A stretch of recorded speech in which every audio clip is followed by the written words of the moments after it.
Rahu is transiting through Aquarius and Leo since 18th of May 2025, on which I've already made a video series last year for all the signs, which you can find in my playlist. Now this video is specifically for Rahu transit for the year 2026 through Aquarius through the nakshatras Shadbishank and Dhanishta. And I will be making a separate video series for Ketu. So Rahu is transiting through your 5th house, Libra. Now I'll divide this video into two phases. One is Rahu transiting through Shadbishank, in which we are currently into, and since November 2025 till July 2026. And then when Rahu transits through Dhanishta from 2nd of July till the end of year going into 2027. So Rahu in Shadbishank is creating mental and emotional turbulence for you.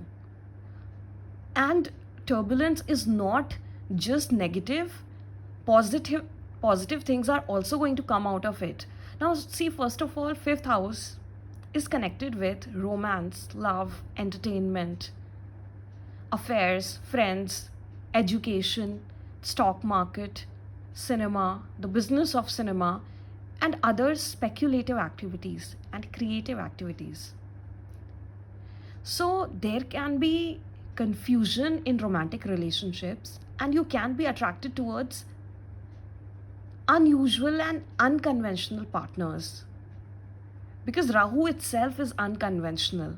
So you can find yourself being attracted to people with whom you have not come across earlier, or you have not consciously tried to be with those people who are different from you, people who might be, bring you out of your comfort zone into an unfamiliar territory.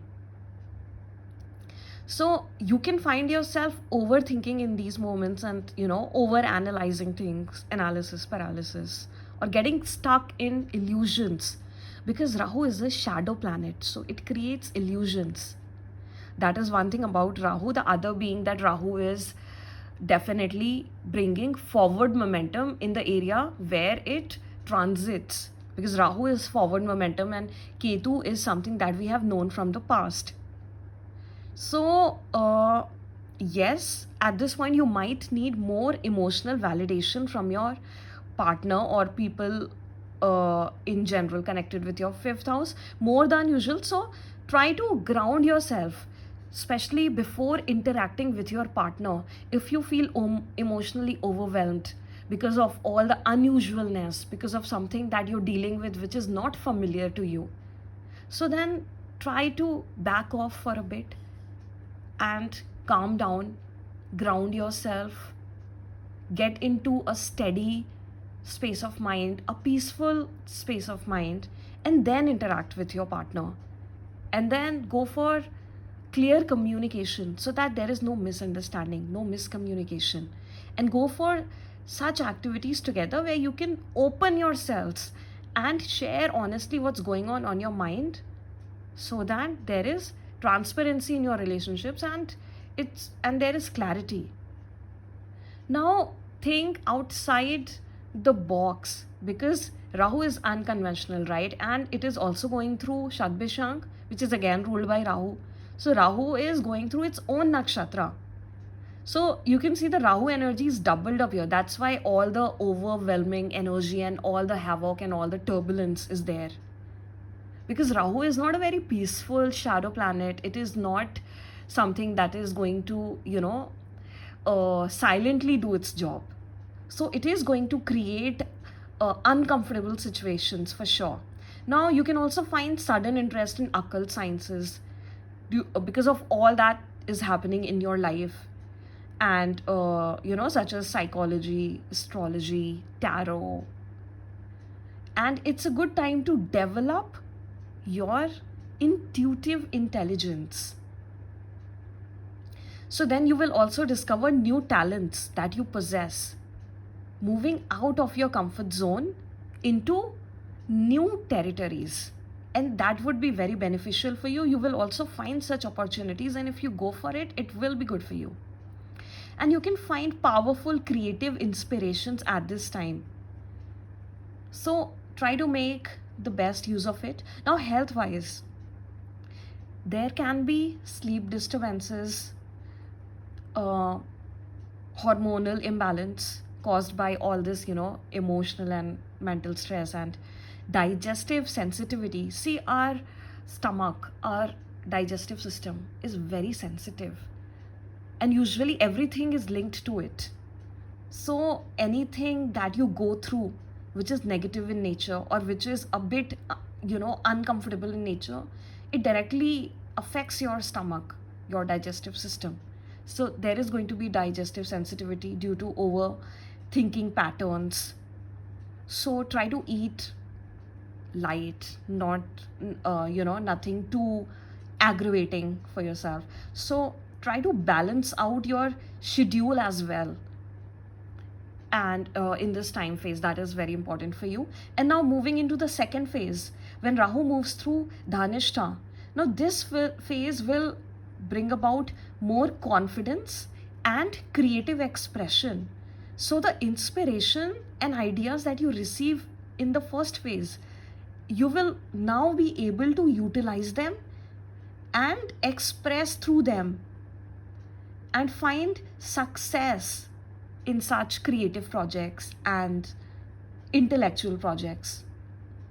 And you will also get recognition for your talents and ideas.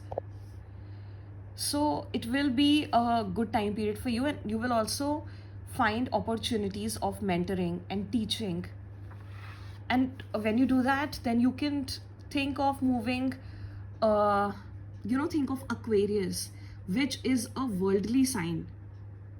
It is not a conservative sign like Capricorn. It is a worldly sign. So you can think of doing things internationally, and you will get all that, social attention and admiration. And your visibility will definitely increase like tremendously in this phase. However, but just watch out for ego or pride in, getting success in these ventures, and don't keep excessive focus on entertainment and pleasure, and also risky speculations. So rest is all, good overall, but just try to balance out your schedule. Even if you're finding success in creative projects, does not mean that the whole day you have to spend at those venues. So try to balance that out. And obviously a bit varies from chart to chart, personal chart to chart, depending upon planetary placements, because these are all general readings, for the Libra sign collective. But your own personal chart would have different combinations, different planetary positions. So yes, when you go into detail and depth, there can be differences in what you all face, but overall this is the theme, and overall you will find strong creative productivity in this transit phase. And also your charisma will be highly visible and admired, and you will find opportunities also because of that, and especially, in the field of art, media, writing, public platforms. So the possible health concerns in the second phase can be like stress due to can be, heart related stress, or fatigue, or digestive irregularities, and blood pressure fluctuations due to overactivity in the second phase. So balance is the key for you, Libra. Anyway, for any transit, balance is always the key for you. Libra is the sign of balance. And even if you have high energies, keep it grounded, and then overall everything is good. So it is a good transit for you. Make the best of it, and God bless you all.